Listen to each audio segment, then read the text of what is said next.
When I saw Patricia walk into my son's funeral wearing a wedding dress, I thought grief had finally broken my mind.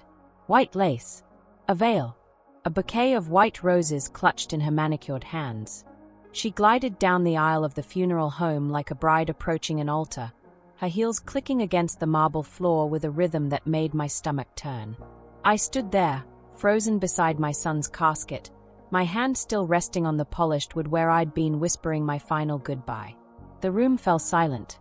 200 people, family, friends, co-workers, people who'd loved my boy, all turned to stare. Someone gasped. I heard a chair scrape. My daughter Maya grabbed my arm, her nails digging into my sleeve.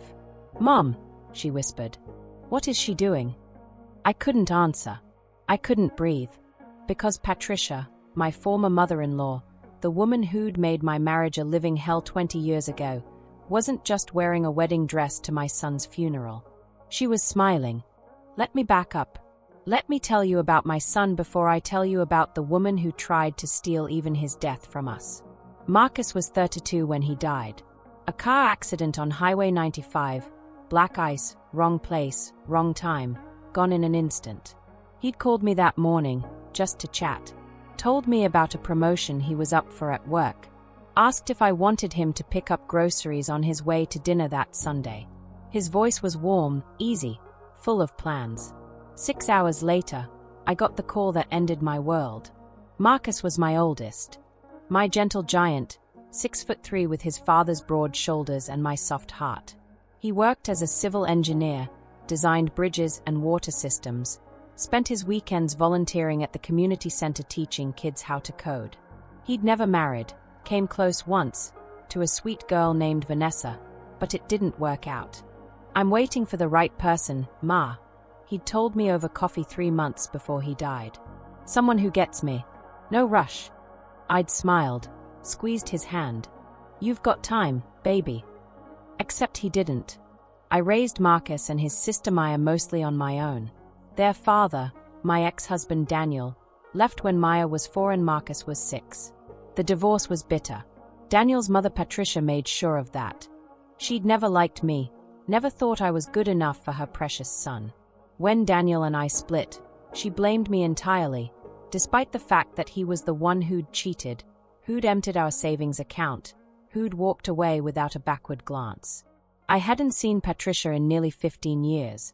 She'd moved to Arizona with Daniel after the divorce, sent birthday cards to the kids every year, always with passive-aggressive notes about how much they were missing out by not visiting more often. Marcus was polite but distant with her. Maya refused contact entirely after Patricia sent her a graduation card that read, "Congratulations on graduating despite your mother's limited guidance."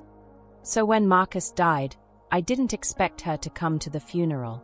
Arizona was 2,000 miles away. She was in her 70s. I thought, if I thought about her at all in those first horrific days, that she might send flowers. Maybe a card. I never imagined she'd show up in a wedding dress. The first strange thing happened 3 days after Marcus died, while I was at the funeral home making arrangements. I was sitting in the director's office, my hands shaking as I looked through casket catalogs and tried not to vomit. Maya was beside me, her face gray, her eyes red from crying. We were making decisions no parent should ever have to make: burial or cremation, which suit to dress him in, what music to play, what photos to display. My phone rang. Unknown number. I almost didn't answer, but Maya nudged me. "Could be the insurance company," she murmured. "Or the lawyer." I answered. "Hello. Is this Mrs. Richardson?" A woman's voice, crisp and professional. "Yes. Who's calling?" "This is Amanda Chen from Peaceful Rest Funeral Home. I'm calling to confirm the arrangements for Marcus Richardson's service on Saturday." I frowned. I'm at the funeral home right now. Bennett and Sons. We're making arrangements." A pause. "I see. I have a note here that Patricia Richardson contacted us 2 days ago to arrange a service. She indicated she was the primary next of kin." My blood ran cold. Patricia Richardson is my ex-mother-in-law. She has no authority to. "I understand. We haven't processed anything yet. I'm calling to verify. Can you confirm you are Marcus's mother and legal next of kin? Yes, I am. My voice was shaking now.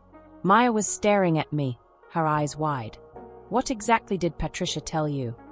She requested a service for this Friday evening. She put down a deposit of $2,000.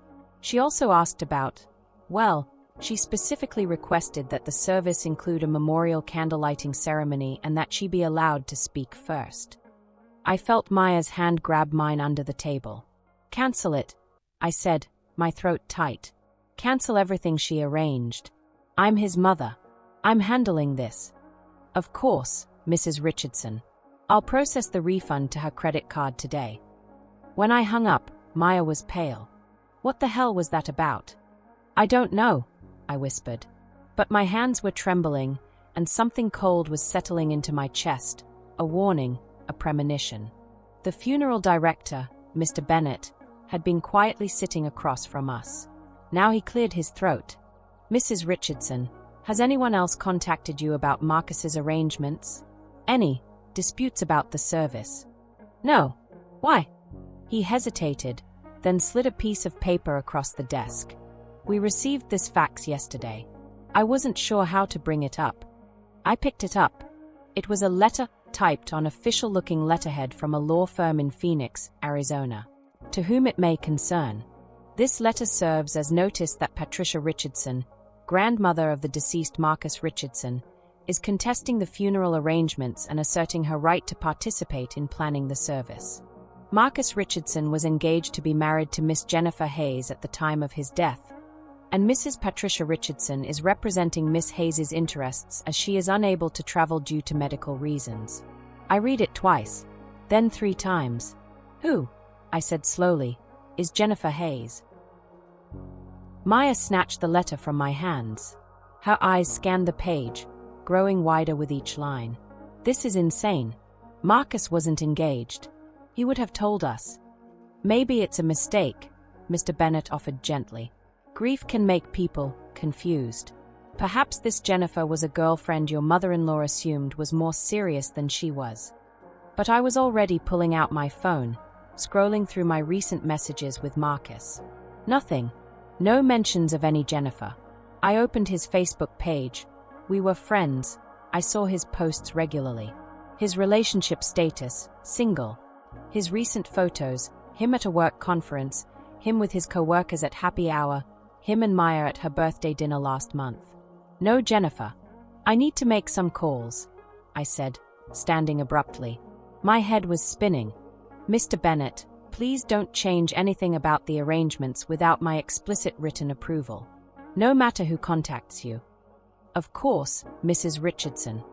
Outside in the parking lot, Maya paced while I dialed Marcus's best friend, Devon. He answered on the second ring. Mrs. R., how are you holding up? Devon, sweetheart, I need to ask you something. Was Marcus seeing anyone? A woman named Jennifer Hayes. A long pause. No, Marcus was single. He went on a few dates here and there through apps, but nothing serious. Why? I explained about the letter. Devon's confusion was genuine. I could hear it in his voice. That doesn't make any sense. Marcus would have told me if he was engaged. We talked about everything, and I've never heard him mention anyone named Jennifer. I thanked him and hung up. Maya was staring at me, her jaw tight. This is Patricia, she said flatly. This is some kind of sick manipulation. She's making up a fiancé to, what? Get control of the funeral? Why would she do that? I didn't have an answer. Not yet. That night, I couldn't sleep. I sat at my kitchen table with my laptop, searching for Jennifer Hayes on every social media platform I could think of. There were hundreds of them, too many to sort through. I tried adding Phoenix and Arizona to narrow it down, but nothing connected to Marcus appeared. At 2 a.m, my phone buzzed. A text from an unknown number. Mrs. Richardson, this is Jennifer Hayes. I'm so sorry for your loss. Patricia told me you received the letter from the lawyers. I know this must be confusing. Can we talk? I want to explain everything. My hands were shaking as I typed back. Who are you? How did you get my number? The response came immediately. Patricia gave it to me. I understand you don't know me. Marcus and I kept our relationship private because of his work situation. But we were together for 8 months. He proposed to me in October. I have the ring. I have photos. I just want to be part of saying goodbye to him. I stared at the screen. October. That was 4 months ago. Marcus had come to dinner at my house in October, had sat at my table and laughed and told me about his promotion and his plans to renovate his kitchen. He'd looked me in the eye and said nothing about proposing to anyone. If you were engaged to my son, why didn't he tell me? Why didn't he tell his sister? His best friend? He wanted to wait until after the holidays. He said you'd been through a lot and he wanted to tell you in person, not over the phone. We were planning to visit you in January. It sounded reasonable. It sounded plausible. But every instinct in my body was screaming that something was wrong. Send me a photo of the ring, I typed. 3 dots appeared, then disappeared. Then appeared again. Finally, a photo came through. It was a diamond ring, modest but pretty, sitting in a blue velvet box. The kind of ring Marcus might have chosen. Simple, classic, not flashy. But I zoomed in on the photo, studying the background. The ring was sitting on a table, and behind it, partially visible, was a framed photograph. I could just make out the image, a woman with dark hair and a man with his arm around her. The man wasn't Marcus. I took a screenshot, my heart pounding. Then I typed carefully, "That's a beautiful ring. I'd love to meet you before the funeral. Can you come to my house tomorrow? I'll make us lunch and we can talk about Marcus. I want to hear all about how you two met." A long pause. Then, "I'm not in town yet. I'm driving in from Arizona.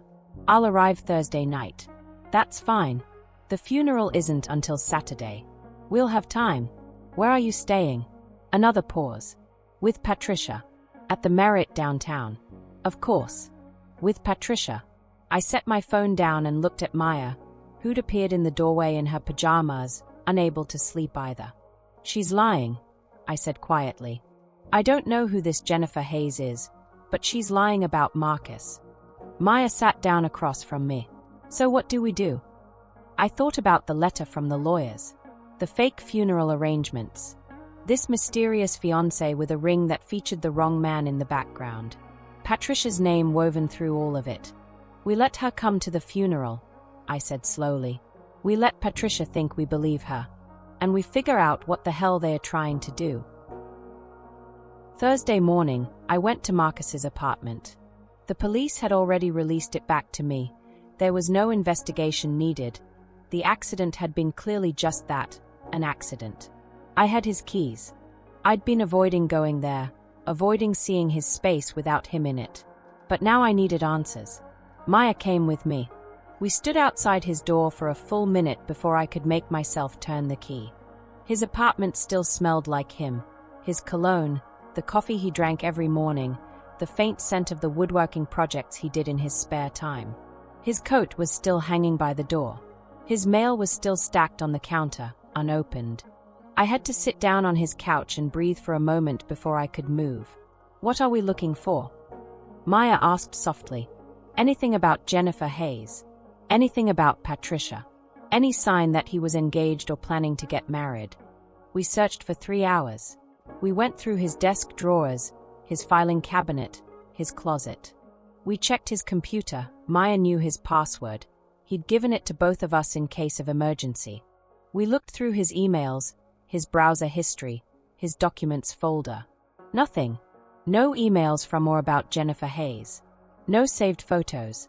No wedding planning documents. No hotel reservations or trip confirmations to Arizona. His calendar showed work meetings, gym sessions, dinner with me and Maya. Nothing that suggested a secret fiancé. But in his bedroom closet, tucked in a box on the top shelf, I found something that made my blood run cold. A life insurance policy, updated 6 months ago. Marcus had always had life insurance through his work, a standard policy, nothing unusual. But this was a private policy, a big one, $500,000. And the beneficiary, listed in neat typed letters, was Patricia Richardson. Maya read over my shoulder, her breath catching. "Mon, Why would Marcus make her his beneficiary? He wouldn't, I said, my hands shaking. He wouldn't do this. Not after everything she put us through. I pulled out my phone and called Marcus's insurance agent. The number was listed on the policy documents. A woman answered, friendly and professional. Hi, I'm calling about a policy for Marcus Richardson. I'm his mother, and I'm handling his estate. I need to verify some information about his beneficiary designation. Of course. Let me pull that up. Can you verify the policy number? I read it off. I heard typing. Yes, I have it here. Policy taken out in September of last year. Beneficiary designated as Patricia Richardson with a secondary beneficiary of Jennifer Hayes. Is there a problem? My vision tunneled. Can you tell me how this policy was set up? Did Marcus come into your office? Let me check the notes. No, this was handled entirely by phone and email. We spoke with Marcus Richardson on September 18th, and he requested the policy. All documentation was signed electronically. Do you have a recording of that phone call? I'm sorry, we don't maintain call recordings beyond 90 days. But I can confirm the email address used was marcus.richardson.1992@email.com. That wasn't Marcus's email. His email was mrichardsonce@gmail.com. I'd emailed him at it 1,000 times. Thank you, I managed to say. I'll be in touch. I hung up and looked at Maya. Someone, I said slowly, pretended to be Marcus. Someone took out a life insurance policy in his name, forged his signature, and made Patricia the beneficiary. Maya's face was white. Mon, that's fraud. That's a motive, I finished. I called the police from Marcus's apartment. Not 911, this wasn't an emergency in the traditional sense. But I needed someone official to hear what I'd found. The officer who came was young, maybe 30, with kind eyes and a notepad that he flipped open as he sat across from me at Marcus's kitchen table. His name was Officer Chen, and he listened carefully as I explained everything. The fake funeral arrangements, the mysterious fiancé, the fraudulent life insurance policy. When I finished, he was quiet for a moment, tapping his pen against the notepad. Mrs. Richardson, I understand this is distressing. But I need to be honest with you. What you're describing is complex financial fraud, possibly identity theft. That's not something we can investigate quickly, especially when the alleged victim is deceased and can't testify about what he did or didn't authorize. But the email address, I protested. That's not his real email. Doesn't that prove? It suggests something suspicious, yes. But we'd need to subpoena records, verify signatures, potentially bring in forensic accountants. That takes time. Weeks, maybe months. Maya leaned forward. So what are we supposed to do? Let Patricia collect $500,000 on a fraudulent policy? I'm not saying that. I'm saying you need to contact the insurance company immediately, contest the claim, and possibly hire a lawyer. If there's fraud, the insurance company will investigate. They have more resources for this than we do. But, he hesitated. Has your mother-in-law made any direct threats? Has she attempted to harm either of you? No, I admitted. Not directly. Then my hands are tied for now. I can file a report, document what you've told me. That might help if this goes to court. But I can't arrest someone on suspicion of insurance fraud without substantial evidence. After he left, Maya and I sat in Marcus's apartment in heavy silence. The sun was setting through his windows, casting long shadows across the floor. My son's home. My son's life. And someone had tried to profit from his death before it even happened. The funeral is Saturday, Maya said finally. Patricia and this Jennifer person will be there. What do we do? I thought about it. Thought about confronting Patricia publicly, making a scene, demanding answers. But that wouldn't get us proof. That wouldn't get us justice. We play along, I said slowly. We act like we don't know anything. We watch them. We listen. And we find out exactly what they are planning. Mom, that's dangerous. If they really did something to Marcus. The accident was investigated, I interrupted, though my stomach churned at the thought. Black ice. Multiple cars involved. The police said there was nothing suspicious about it. But even as I said it, doubt crept in. What if it hadn't been an accident? What if someone had been following Marcus, waiting for an opportunity? What if? No, I couldn't go down that road. Not yet. Not without proof. That night, I did something I'm not proud of. I created a fake Facebook profile, a middle-aged woman named Karen Stevens from Scottsdale, Arizona. I used a stock photo for the profile picture, added some random groups and pages to make it look legitimate. Then I searched for Jennifer Hayes in Phoenix. This time, I found her. Her profile was mostly private, but her profile picture was public. A woman in her mid-30s, blonde hair, bright smile. Pretty, normal looking, nothing that screamed con artist. But when I clicked through to her friend list, only partially visible, I saw a familiar name. Patricia Richardson. They were Facebook friends. Not just acquaintances. Looking at the limited posts I could see, they'd been friends for at least 3 years. Photos of them together at what looked like church events. Comments on each other's posts.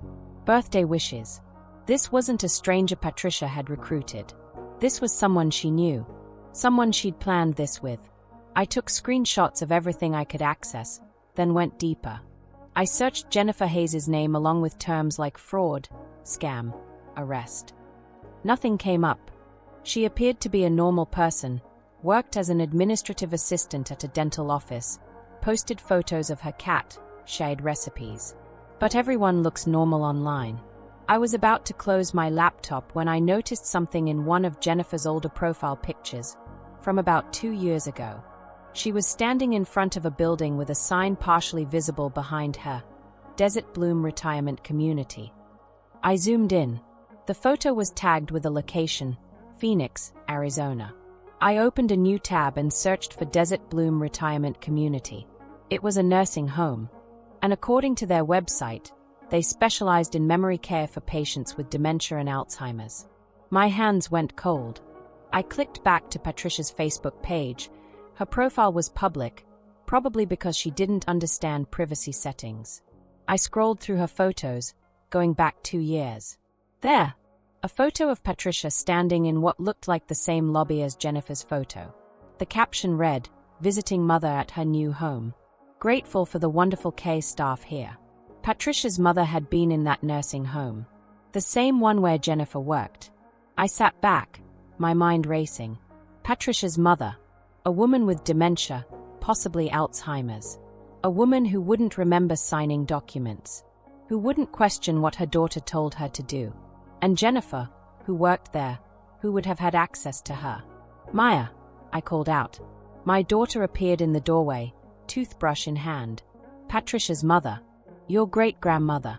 Is she still alive?" Maya frowned, thinking. "I don't know. I haven't heard anything about her in years." "Why?" "Because I think I just figured out how they committed the fraud." Friday morning, I called the Desert Bloom Retirement Community, my heart pounding. "Good morning, Desert Bloom. This is Stacy speaking." "Hi, Stacy. I'm trying to reach a resident, Dorothy Richardson. I'm her granddaughter." The lie came easily. Technically, I had been her granddaughter-in-law before the divorce. "Oh, I'm so sorry, honey. Mrs. Richardson passed away about 8 months ago." 8 months? Right around the time the insurance policy was taken out. "Oh no," I said, injecting shock into my voice. "I hadn't heard. I've been out of the country. Can you tell me, was there a funeral? I'd like to pay my respects." Her daughter Patricia handled all the arrangements. "It was a small service, I believe. Let me transfer you to our administrator. She might have more information about." "No, that's okay," I said quickly. "I'll reach out to Patricia directly. Thank you." I hung up and immediately called the county clerk's office in Phoenix. After being transferred 3 times, I finally reached someone who could help me. "I'm trying to obtain a copy of a death certificate for Dorothy Richardson, who passed away in Phoenix approximately 8 months ago. I can request that for you. There's a small fee, and it takes about a week to process if you're not immediate family. Can I ask your relationship to the deceased?" I'm handling estate matters for her grandson, who recently passed away. I need the death certificate for insurance purposes. It was vague enough to sound official. She took my information and promised to mail the certificate. But I couldn't wait a week. I needed answers now. I called Marcus's lawyer next, the one who'd helped him set up his will 3 years ago. Harold Becker, a semi-retired attorney who'd gone to college with Marcus's father. Mrs. Richardson, he said warmly when his secretary put me through. I'm so terribly sorry about Marcus. I was planning to attend the funeral tomorrow. Thank you, Harold. I need your help with something urgent. I explained everything. The fake insurance policy, the forged signature, the connection between Patricia and Jennifer, the suspicious timing with Dorothy Richardson's death. Harold was quiet for a long moment. Then, Elizabeth, this sounds like a sophisticated fraud scheme. If what you're suggesting is true, that they used a deceased woman's identity or forged Marcus's signature using information obtained through Patricia's access to her mother, this is serious criminal activity. Can you help me prove it? I can make some calls. I have contacts at the insurance company. But Elizabeth. He paused. If Patricia did this, if she took out a fraudulent policy on Marcus's life, you need to consider the possibility that his death might not have been an accident. The words I'd been avoiding. The thought I'd been pushing away. The police investigated, I said, my voice hollow. Multiple cars. Black ice. Witnesses said. I'm not saying it wasn't an accident, Harold interrupted gently. I'm saying you need to be careful. If someone is willing to commit fraud, to forge documents, to create an elaborate scheme, you don't know what else they might be capable of. After we hung up, I sat in my kitchen, staring at the wall. Marcus had died on a Tuesday, on black ice, in an accident that the police said was unavoidable, wrong place, wrong time, an act of nature and bad luck. But Marcus was a careful driver. He'd grown up in Michigan. He knew how to handle winter roads. And that particular stretch of highway. I pulled up the news articles about the accident on my phone, reading them for the 10th time. Multiple vehicle collision on Highway 95 Tuesday morning. Marcus Richardson, 32, was pronounced dead at the scene. 2 other vehicles involved sustained minor damage. Police say a patch of black ice caused Richardson's vehicle to lose control and cross the median. I clicked on the next article. This one had more details. Witnesses report that Richardson's vehicle appeared to accelerate suddenly before losing control. Police are investigating whether there was a mechanical failure, though preliminary inspection showed no obvious defects. Appeared to accelerate suddenly. My hands started shaking. I called the police department, asked for the traffic division, was transferred twice before reaching the officer who'd handled Marcus's accident report. Mrs. Richardson, I remember your son's case. I'm very sorry for your loss. Thank you. I have a question about the accident report. It mentioned that witnesses said Marcus's car accelerated suddenly. Was that investigated? We did a preliminary inspection at the scene. The vehicle was totaled, but we didn't find any obvious signs of tampering or mechanical failure. Why do you ask? I think someone might have wanted my son dead. Silence on the other end. Then, that's a serious accusation. Do you have evidence? I have a fraudulent life insurance policy worth $500,000 with my ex-mother-in-law as the beneficiary. I have evidence that she and an accomplice may have committed identity theft. And I have a son who supposedly accelerated suddenly on a patch of ice he should have seen coming. More silence. Mrs. Richardson, I'm going to transfer you to Detective Morrison in our Criminal Investigations Unit. Can you hold? Yes. The hold music was some kind of smooth jazz. I listened to it for what felt like an eternity, my heart hammering. Finally, a gruff voice came on the line. This is Detective Morrison. I understand you have concerns about Marcus Richardson's accident. I explained everything again. All of it. The fraud, the fake fiancé, the connections, the timing. When I finished, Detective Morrison was quiet for a long moment. The funeral is tomorrow, he asked finally. Yes, Saturday afternoon. And Patricia Richardson will be there. She's supposed to be. Her and Jennifer Hayes. Don't confront them. Don't let on that you suspect anything. Let them come to the funeral. Let them think you're grieving and distracted. Can you do that? Why? Because if they did what you think they did, they're going to be nervous. They're going to be watching to see if anyone suspects. And nervous people make mistakes.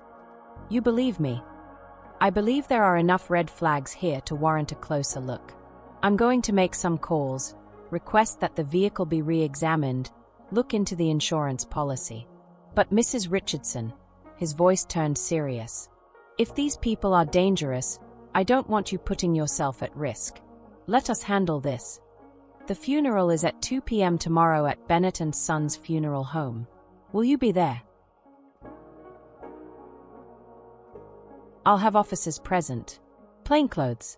You won't see us, but we'll be watching. After I hung up, Maya came into the kitchen. She took one look at my face and said, "What happened?" "The police think Marcus's death might not have been an accident." My daughter's face crumpled. I stood and pulled her into my arms, and we stood there in my kitchen, holding each other while the weight of what we'd discovered crashed over us. Someone had killed my son, and tomorrow, I was going to look them in the eye. Saturday morning arrived cold and grey, the kind of weather that matched a funeral perfectly. I stood in front of my closet, staring at the black dress I'd chosen, and felt the weight of what I had to do settle over me like a shroud. I had to bury my son, and I had to pretend I didn't know his death might have been murder. Maya came into my room, already dressed, her eyes red and swollen. Neither of us had slept. We'd spent the night going over everything we knew, everything we suspected, preparing ourselves for whatever Patricia and Jennifer had planned. Detective Morrison texted, Maya said, holding up her phone. He and 2 other officers will be at the funeral home by 1 p.m. He said to act natural. Act natural. At my son's funeral, while his possible murderers watched. Mom! Maya's voice cracked. What if I can't do this? What if I see her and I just lose it? I took my daughter's hands in mine. Then you look at me. You hold my hand. And you remember that the only way we get justice for Marcus is if we're smart about this. Patricia wants us emotional. She wants us broken. We don't give her that satisfaction. The funeral was scheduled for 2 p.m. We arrived at Bennett & Sons at 1:30. The parking lot was already filling with cars.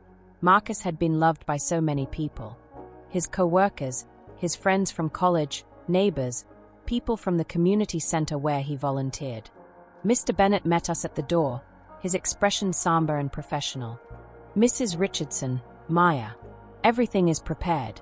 The guest book is in the foyer, and we've set up the receiving line as you requested. Is there anything else you need? Has Patricia Richardson arrived yet? I asked, keeping my voice steady. Not yet. We did receive a rather unusual call from her this morning. My stomach tightened. What kind of call? She asked if she could have a few moments alone with the deceased before the service begins. She said it was important for her grief process. I told her I'd need your permission, of course. No, I said immediately.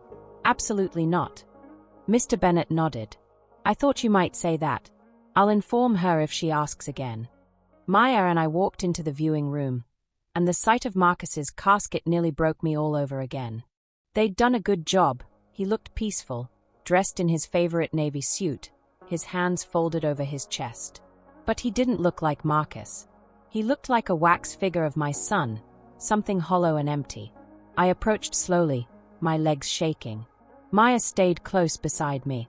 I'm so sorry, baby, I whispered, my hand resting on the casket's edge. I'm so sorry I didn't protect you. But I promise, I'm going to find out what happened. And I'm going to make sure they pay. People started arriving. Devon came first, his face twisted with grief. He hugged me tightly and said, I still can't believe he's gone. Marcus's co-workers filed in, many of them crying. His old college roommate flew in from Seattle. The room filled with flowers, with soft music, with the murmur of voices sharing memories. And then, at exactly 2 p.m., as the service was about to begin, Patricia walked in a wedding dress. The room fell silent. 200 people turned to stare. Patricia stood in the doorway, backlit by the afternoon sun streaming through the funeral home's windows, wearing a floor-length white lace gown with a cathedral train and a delicate veil that covered her face. She was holding a bouquet of white roses. Behind her, looking uncomfortable in a black dress, was a blonde woman I recognized from Facebook photos. Jennifer Hayes. My vision tunneled. Every muscle in my body tensed. Beside me, Maya made a sound like a wounded animal. But I squeezed her hand and held my ground. Patricia glided down the aisle toward the casket, her heels clicking on the marble floor, that veil obscuring her expression. The wedding dress rustled with each step. Jennifer followed behind her, carrying what looked like a framed photograph. When Patricia reached the casket, she stopped. She stood there for a long moment, facing Marcus's body. Then she lifted her veil and turned to face the room. Her eyes were dry. No tears. No grief. Just a strange, satisfied smile. "Thank you all for coming," she said, her voice carrying through the stunned silence. "I know this is unconventional, but Marcus would have understood. You see, today was supposed to be his wedding day." Whispers erupted through the room. I felt Maya's nails dig into my palm. Patricia continued, her voice sickeningly sweet. "Marcus and my dear friend Jennifer were engaged to be married today, in this very room. We'd planned a beautiful ceremony, small, intimate, just family. But tragedy took him from us before he could say his vows." She gestured to Jennifer, who stepped forward with the framed photograph. "So today, we honor not just his death, but the life he was supposed to have, the marriage he wanted, the love he planned to celebrate." Jennifer held up the photograph. It showed a man and a woman embracing, the woman's face clearly visible, Jennifer. The man's face was turned away from the camera, but he had dark hair and broad shoulders. It could have been Marcus, if you didn't look closely. "This was taken the night he proposed," Patricia said. "October 15th. He told me he'd never been happier." I stood up. The room's attention shifted to me. Patricia's smile faltered slightly. "That's a beautiful story," I said, my voice calm and clear. "There's just one problem. Marcus wasn't in Arizona on October 15th. He was with me and Maya. It was my birthday. We went to dinner at Carmine's Italian restaurant, then came back to my house for cake. We have photos, time-stamped photos, with Marcus in them, sitting in my living room." Patricia's face went rigid. "You must be mistaken about the date." "I'm not mistaken," I interrupted. "October 15th was my birthday. I remember exactly where my son was, because he was with me. Just like he was every year on my birthday since he was 6 years old." Jennifer shifted uncomfortably. Several people in the room were pulling out their phones, probably checking Marcus's social media to verify. Patricia recovered quickly. "Perhaps I got the date wrong. The important thing is that Marcus and Jennifer were engaged. They were planning a life together. And as his grandmother, I have a right to honor that here." "You have no rights here," Maya said, standing beside me. Her voice was shaking but fierce. "You weren't part of Marcus's life. You sent him birthday cards with guilt trips. You talked trash about our mom every chance you got. Marcus didn't even like you." Patricia's mask slipped. For just a second, I saw something cold and calculating flash across her face. Then she smoothed it away. "I understand you're grieving," she said, her tone now patronizing. "Grief makes us say things we don't mean. But Jennifer has every right to be here, to say goodbye to the man she loved." "She didn't love him," I said. "She never even met him." The room went dead silent. Patricia's eyes narrowed. "That's a cruel thing to say. That photo Jennifer's holding? That's not Marcus. Look at the hands." Marcus had a scar on his left hand from a woodworking accident when he was 19. The man in that photo has no scar. Look at the build. That man is shorter than Marcus by at least 3 inches. And look at the background. That's not any place Marcus ever visited. Jennifer's face went pale. She started to lower the photograph, but Patricia snatched it from her hands. "You're being hysterical," Patricia snapped. "This is my grandson's funeral. And I'm his mother," I said, my voice rising. "I carried him for 9 months. I raised him. I know every scar, every freckle, every story. And I know that woman never met him. So I'm going to ask you one time, Patricia. What are you really doing here? Patricia drew herself up, her wedding dress rustling. She opened her mouth to respond. And that's when Detective Morrison stepped out from the back of the room. Patricia Richardson, he said, his badge held up. I'm Detective Morrison with the Metro Police Department. I need you to come with me. We have some questions about a life insurance policy taken out in Marcus Richardson's name.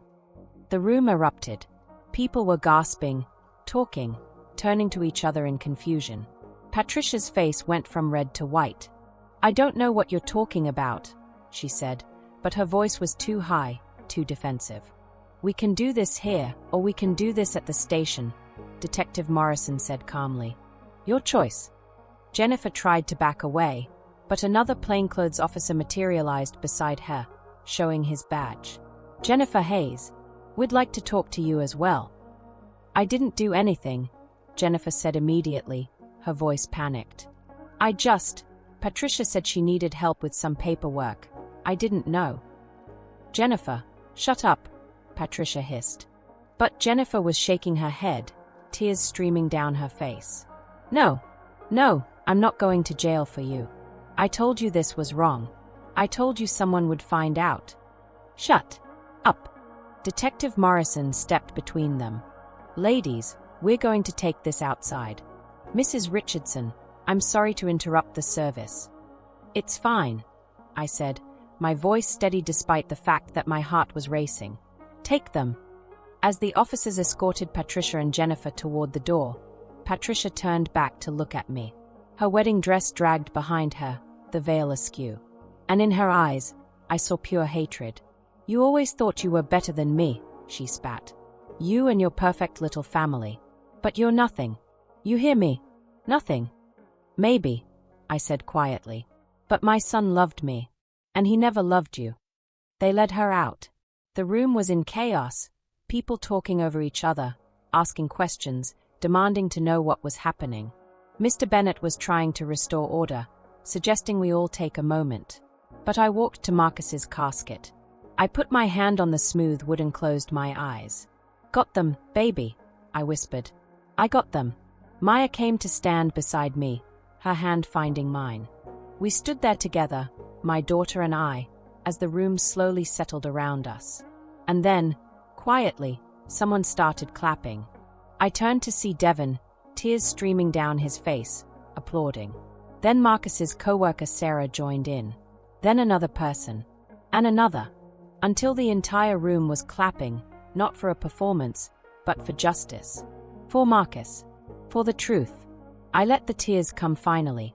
Let myself cry in a room full of people who'd loved my son, who'd celebrated his life, who'd just witnessed me fight for him one last time.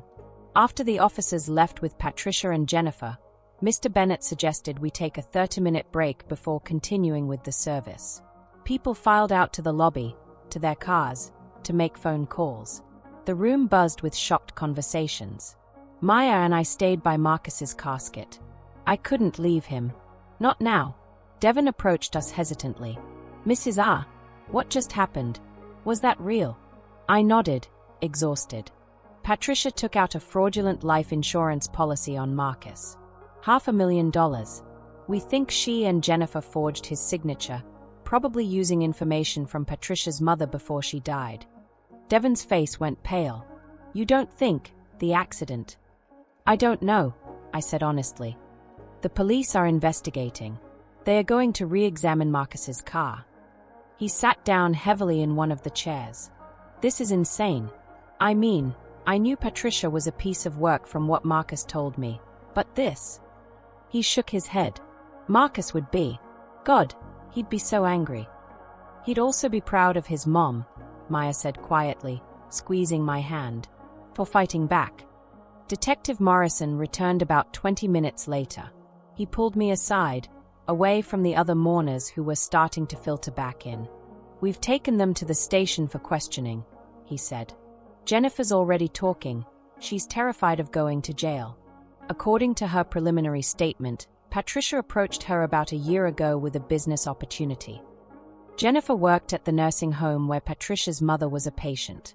Patricia asked her to help obtain her mother's signature on some documents, power of attorney forms, supposedly to help manage Dorothy's estate. But it wasn't just power of attorney forms, I said. No. Jennifer admitted that Patricia had her forged Dorothy's signature on multiple documents, including what she thought were estate planning papers. She claimed she didn't know what they were really for, but he shrugged. We'll see what holds up in court. She also confirmed that Patricia asked her to pose as Marcus's fiancé, told her exactly what to say, even helped her create fake photos.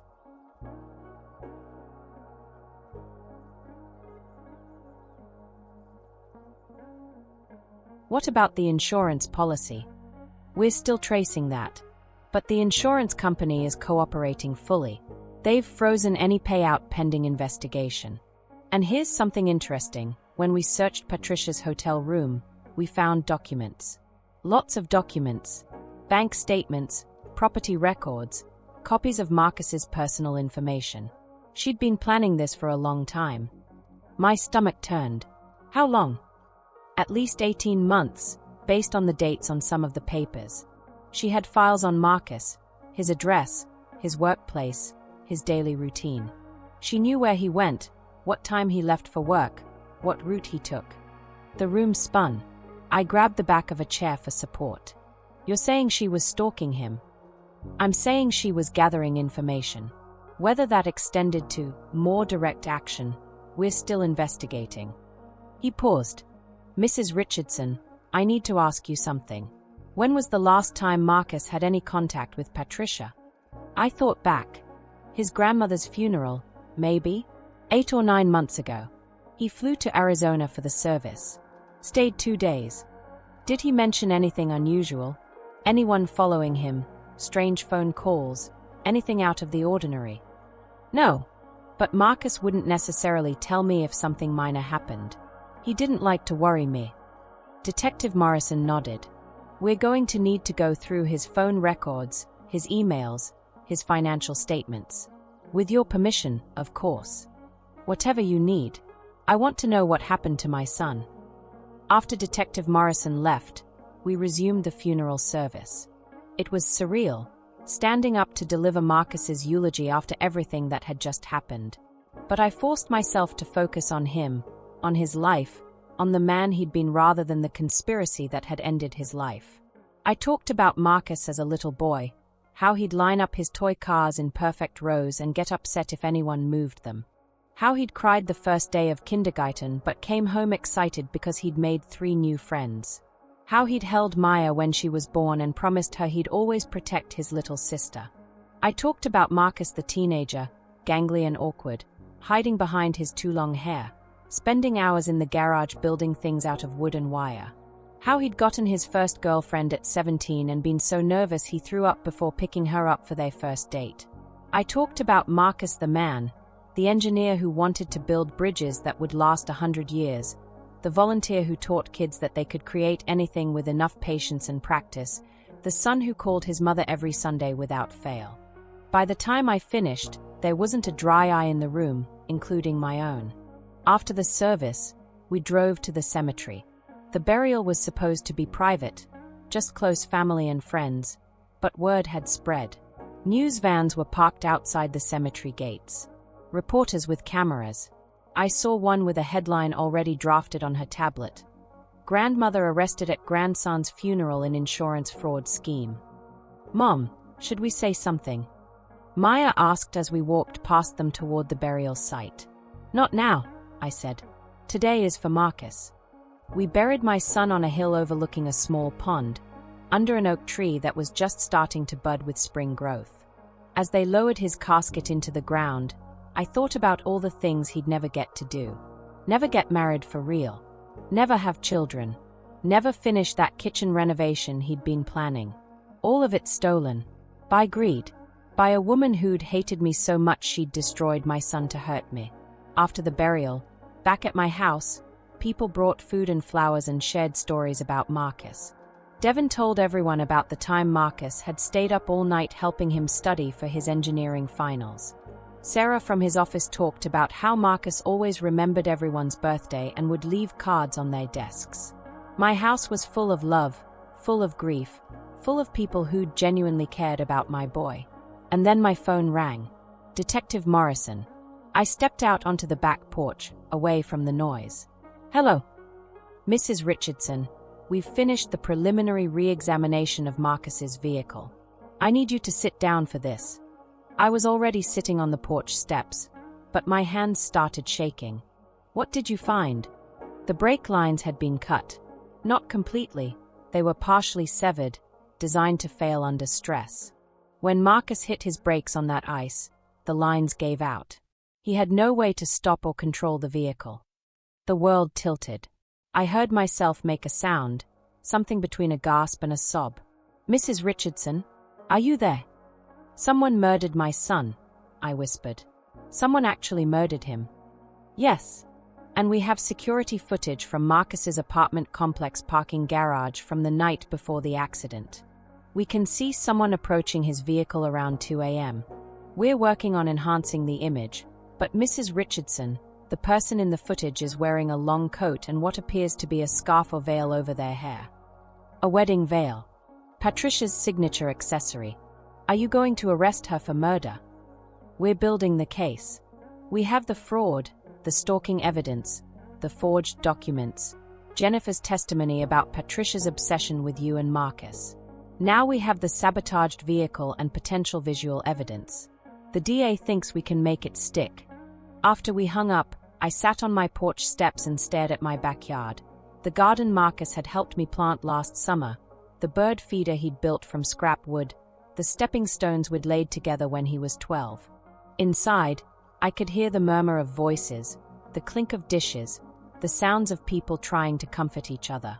But out here, in the quiet, I let myself feel it all. The rage, the grief, the overwhelming horror of knowing that someone had looked at my son, my gentle, kind, brilliant son, and decided he was worth more dead than alive. Maya came out eventually, sitting beside me without saying anything. We sat there together as the sun began to set, painting the sky in shades of orange and pink. He loved sunsets, Maya said finally. Remember how he used to make us stop whatever we were doing to watch them?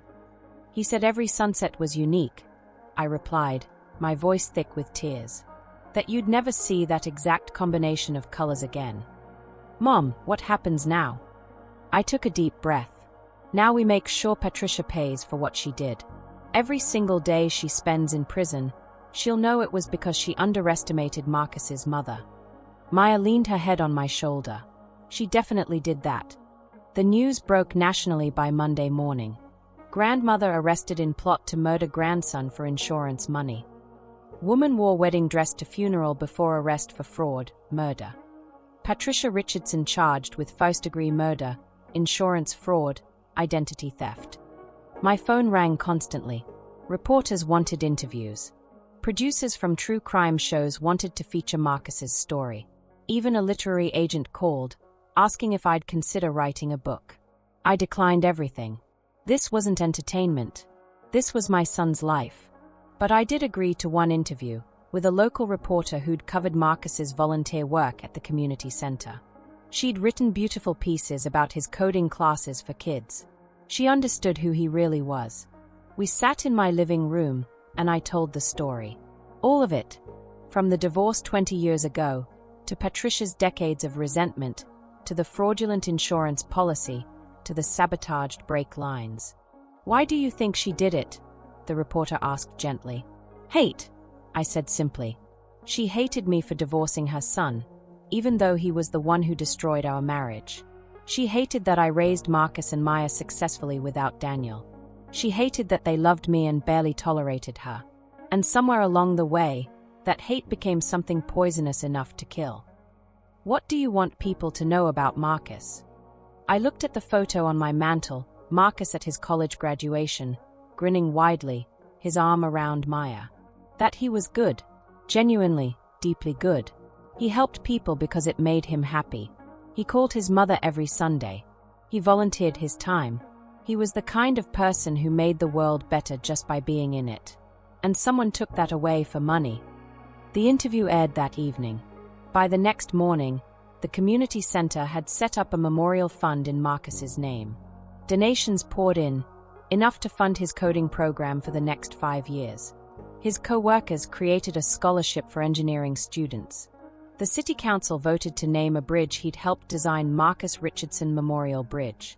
Patricia's lawyer tried to get her released on bail.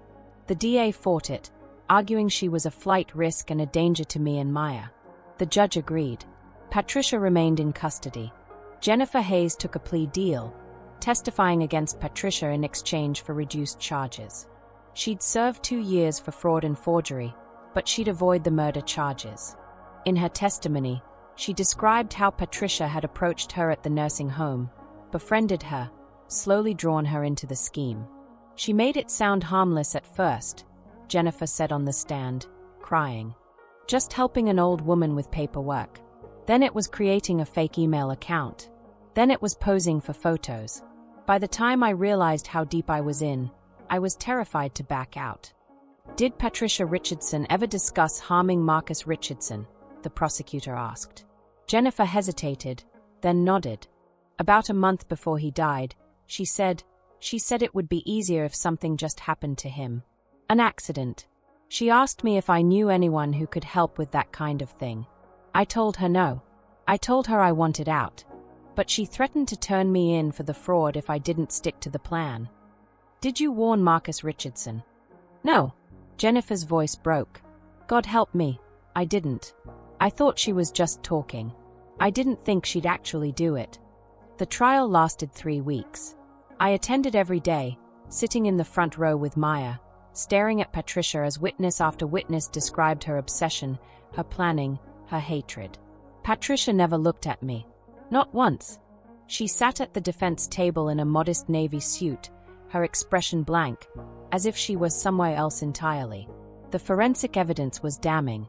They'd enhanced the parking garage footage enough to confirm it was Patricia, her distinctive gait, her build, the rental car she'd used traced back to her credit card. They found searches on her computer, how to cut brake lines, how to make a car accident look natural, life insurance payout timeline. The defense argued it was circumstantial, that Patricia was elderly and confused, that she'd been manipulated by Jennifer Hayes. No one believed it. The jury deliberated for 6 hours. When they returned, the forewoman read the verdict in a clear, steady voice. Count 1, first-degree murder, guilty. Count 2, insurance fraud, guilty. Count 3, identity theft, guilty. Count 4, conspiracy to commit fraud, guilty. Maya grabbed my hand so hard I lost feeling in my fingers. Around us, people were crying, gasping, whispering. I heard Devon behind us say, "Thank God." But I just stayed at Patricia. She still didn't look at me. Even when the judge sentenced her to life in prison without the possibility of parole, she kept her eyes forward, her face expressionless.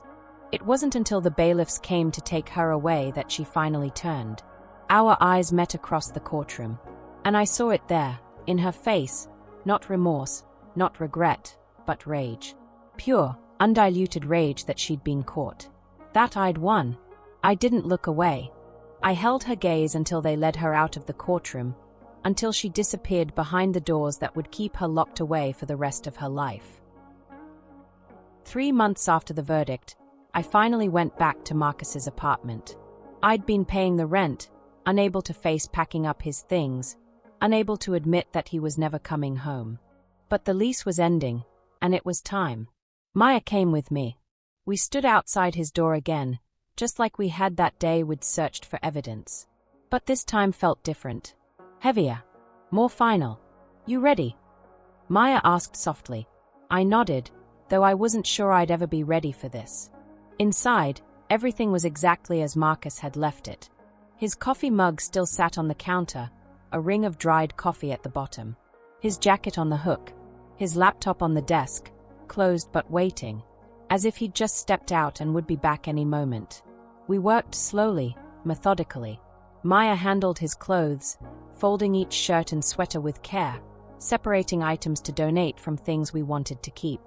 I tackled his desk, sorting through papers, bills, random notes he'd written to himself. In the bottom drawer, I found a journal. I almost didn't open it.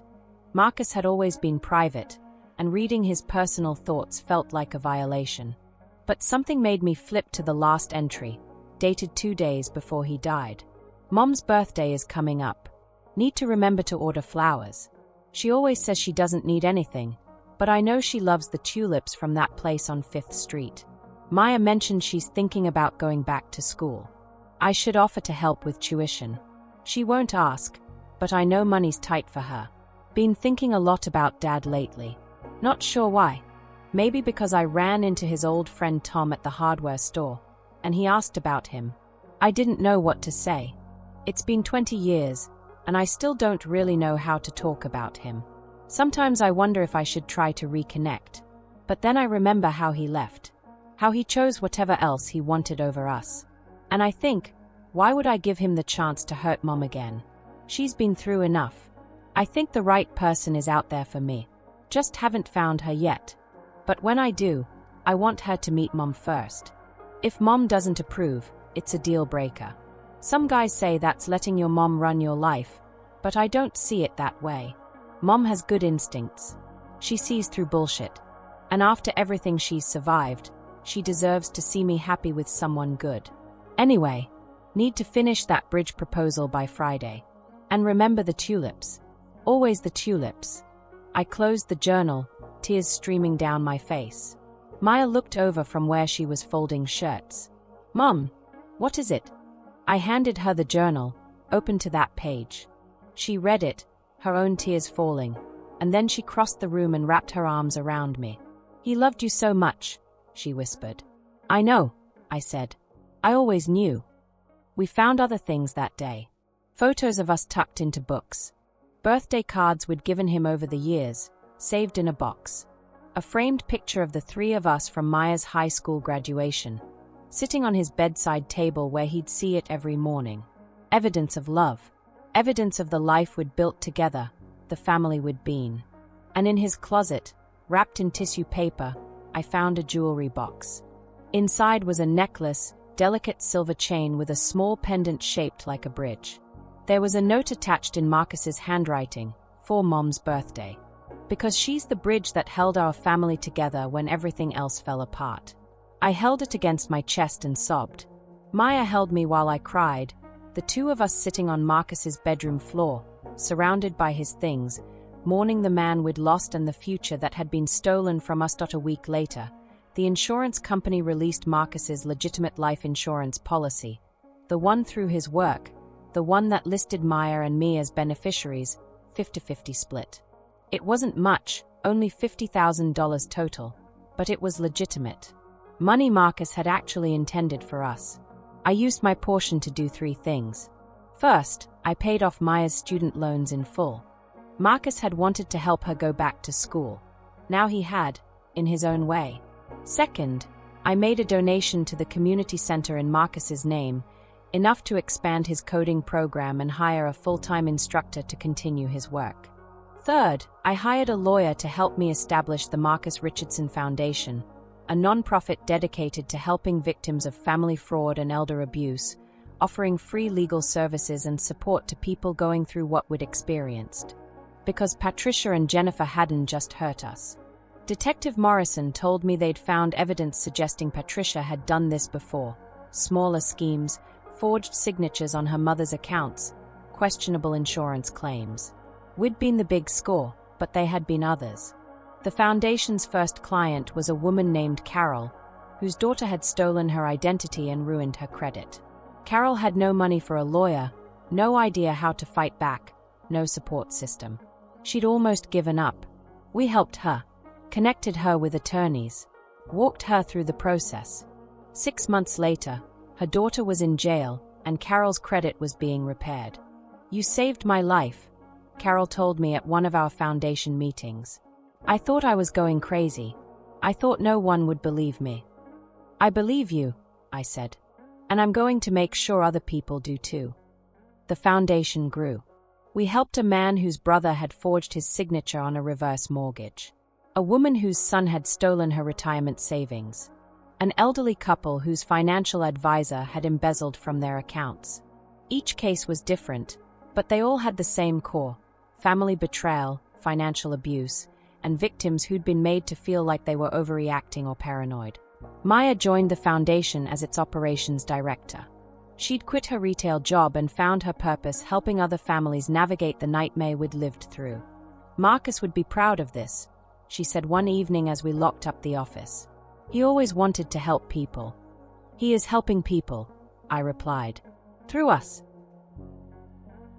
6 months after the trial, I received a letter from Patricia. It came to my home address. How she got it, I didn't know. Prison mail.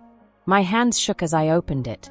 Elizabeth, I'm writing this because my lawyer says it might help with my appeal. I'm supposed to express remorse. I'm supposed to say I'm sorry. I'm not. You took everything from me. You took my son when you divorced him. You poisoned my grandchildren against me. You built a life that should have included me, and you shut me out. I wanted you to feel what that was like. I wanted you to lose something that mattered. If that makes me a monster, fine. But you made me this way. Marcus was weak, just like his father. He chose you over his own grandmother. He deserved what happened to him. I'll die in this place, but at least I'll die knowing I hurt you the way you hurt me. Patricia. I read it 3 times.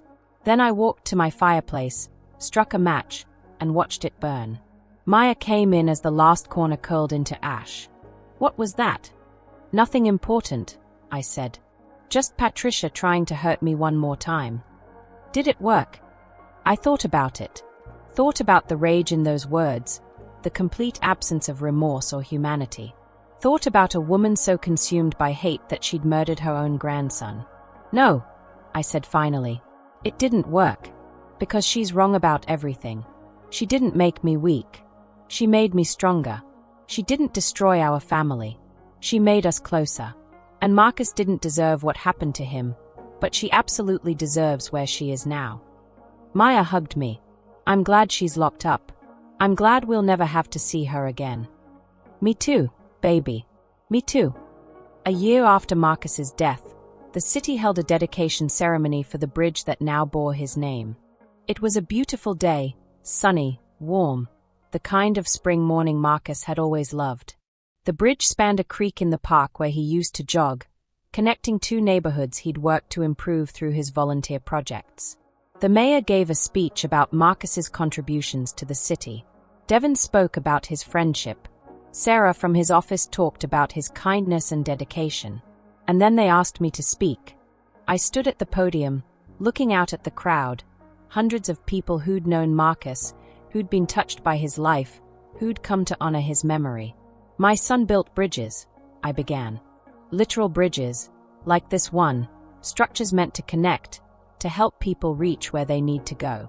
But he also built bridges between people, between the kids he taught and the skills they needed, between problems and solutions, between what was and what could be. I paused, gathering myself. A year ago, someone tried to destroy not just Marcus's life, but his legacy. They thought they could reduce him to a dollar amount, to an insurance payout, to a means to an end. But they failed, because Marcus was so much more than they could ever understand. And because love, real love, the kind Marcus gave to everyone around him, is stronger than hate. Always. I looked at Maya, standing in the front row, tears streaming down her face. At Devin beside her. At the community center kids wearing t-shirts that said code like Marcus. At the scholarship recipients who'd been able to go to college because of his memorial fund. This bridge will stand for decades, I continued. People will cross it every day, going to work, to school, to visit family. Most of them won't know Marcus's name, but they'll benefit from his work anyway. Because that's what he did. He made things that helped people, even people he'd never meet. Even people who'd never know his name. I pulled out the necklace Marcus had bought me, the bridge pendant. I wore it every day now. My son was a bridge, I said, my voice breaking. Between past and future. Between despair and hope. Between what we were and what we could become. And even though he's gone, that bridge remains. In this structure. in the foundation that bears his name, in every person he helped and every life he touched. I looked up at the sky, blinking back tears. I love you, Marcus. I'll love you forever. And I promise, your bridge will never fall. The ceremony ended with a moment of silence, followed by the ribbon cutting. As the mayor officially opened the bridge, releasing balloons into the sky, I felt something inside me shift. Not healing, exactly. Not closure. The grief was still there, sharp and heavy. But purpose. Direction. A reason to keep going. Marcus had built bridges his whole life. Now it was my turn to build one, between the pain of losing him and the possibility of honoring him. Between grief and growth. Between the mother who'd lost everything and the woman who'd fought back. Patricia had tried to destroy us. But we'd survived. We'd rebuilt. We'd turned tragedy into purpose. And in doing that, we'd won. It's been 2 years now since I lost Marcus. 2 years since I stood in that funeral home and watched Patricia walk down the aisle in a wedding dress. 2 years since I discovered that evil doesn't always look like a monster. Sometimes it looks like a grandmother in white lace, smiling while she destroys everything you love. The foundation keeps me busy. We've helped over 300 families now, people who thought they were alone, who thought no one would believe them, who'd been betrayed by the people who were supposed to love them most. Every time we help someone get justice, every time we prevent another Patricia from succeeding, I feel Marcus's presence. I feel him nodding, approving, proud of what we've built from the ashes of his loss. Maya got engaged last month. To a wonderful man named Christopher who treats her like she hung the moon. When she told me, the first thing she said was, "I wish Marcus could meet him. I wish he could walk me down the aisle." We both cried. Because that's another thing Patricia stole. Marcus won't be at his sister's wedding. He won't meet her children. He won't grow old with us. But his absence doesn't mean he's forgotten. At Maya's engagement party, Christopher stood up and said, "I never got to meet Marcus, but I feel like I know him. Maya talks about him all the time. And I promise, I'll be the kind of man he would have approved of. The kind of brother he would have been proud to have." That's when I knew. Patricia hadn't won. She'd taken Marcus's life, but she hadn't taken his impact. She hadn't erased the love he'd built or the legacy he'd left. I visit Marcus's grave every Sunday. It's become my ritual. The same day he used to call me, I go to the cemetery and talk to him. Tell him about the foundation, about Maya's wedding plans, about the bridge that bears his name and how I saw a father teaching his daughter to ride a bike on it last week. Sometimes I bring flowers. Sometimes just coffee, his favorite blend from the shop downtown. I sit on the grass beside his headstone and pretend we're having one of our Sunday morning conversations. I met with the DA last week. I told him on a recent visit. Patricia tried to appeal again.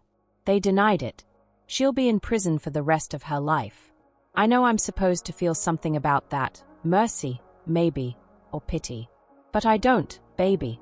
I don't feel anything for her except relief that she can never hurt anyone else. The wind rustled through the oak tree above his grave, and for just a moment, I let myself imagine it was him, telling me it was okay. That I didn't have to forgive her. That justice was enough. People ask me sometimes how I survived it.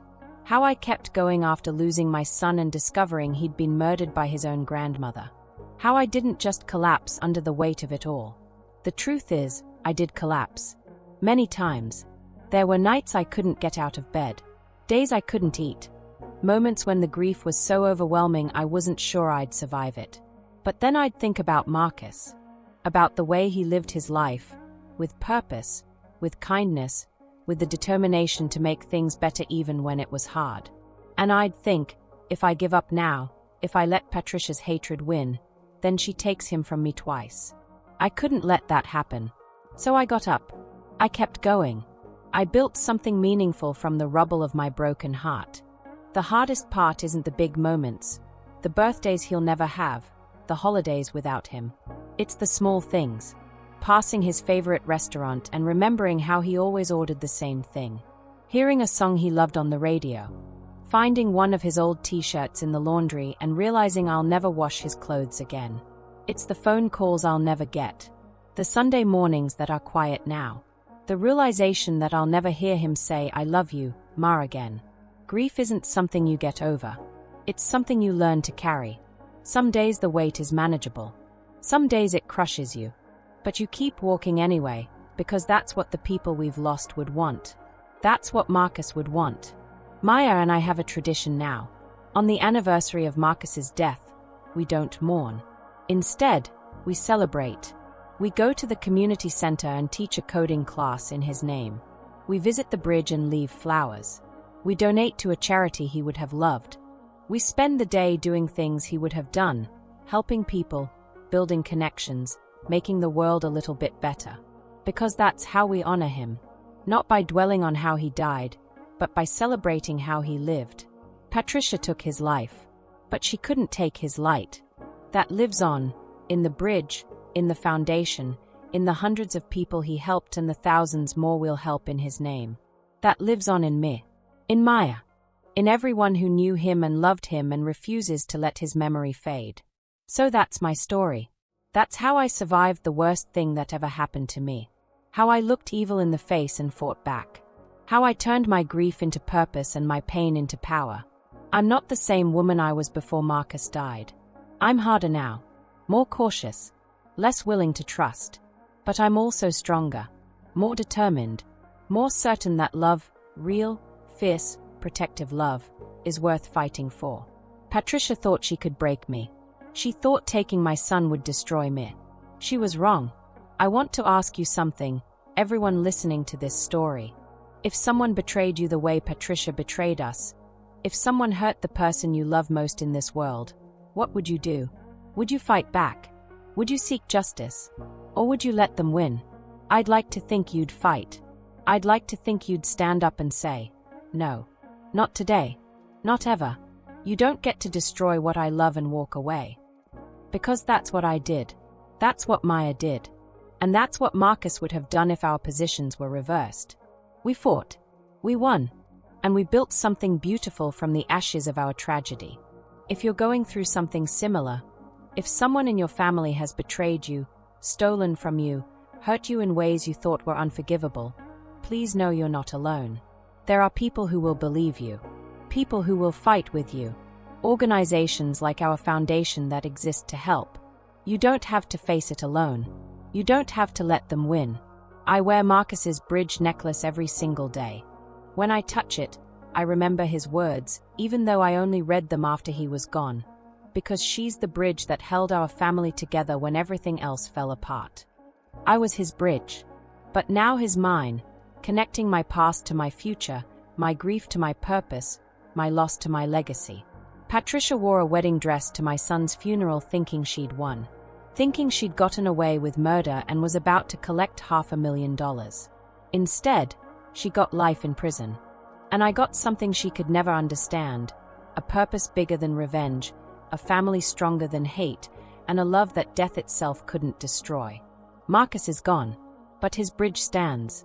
And I'll keep walking across it, one day at a time, for the rest of my life. Thank you for listening to my story. If it touched you, if it made you think, if it reminded you to hold your loved ones a little tighter, then Marcus's legacy lives on through you too. And maybe, just maybe, that's the most beautiful bridge of all. Did you like my story and which city are you listening from? Let's meet you in the comments.